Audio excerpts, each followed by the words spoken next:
Сәлем, қалайсыздар? Кешегі мотивациялық видеомның бүгін екінші бөлімі. Қабыл алыңыздар. Сіздерге тағы да бір-екі мотивациялық кеңестерімді айтқым келіп отыр.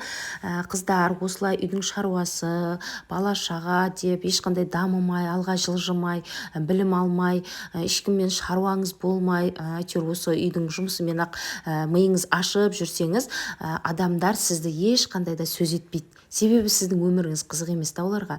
Ешқандай да бір даму үстінде емессіз, білім алмайсыз, сол үйдің тамақ шайы бала-шаға дейсіз, сонымен-ақ уақытыңыз, өміріңіз өтіп кетеді да.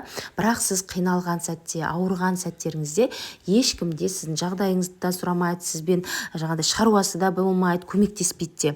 Ал керісінше бір жетістікке жетіп, жаңа білім алып, жаңағыдай бір мансаппен биіктеп, немесе еңбегіңіз жағдайыңыз көтеріліп, жақсы бір дәрежеге жетіп, көтеріліп бір бизнеспен айналысатын болсаңыз, елдер сразу әңгіме қылып шығады. Мынау көтеріліп кетіпті ғой, өзінше адам менсінбейтін болып қалыпты, бізге неге көмектеспейді осындай сәттерде, көтерілген кезде деп тағы мін іздеп шығады.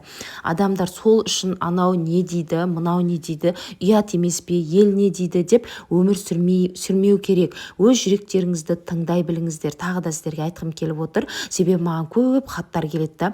Осылай деп жатыр, енем былай деді, туысқандарым былай деді, сөз етті, менің блогерлігіме қарсы деген секілді. Сол үшін өз жүректеріңізді тыңдай біліңіздер. Соны тыңдаған кезде адам сол кезде жақсы жетістіктерге жетеді.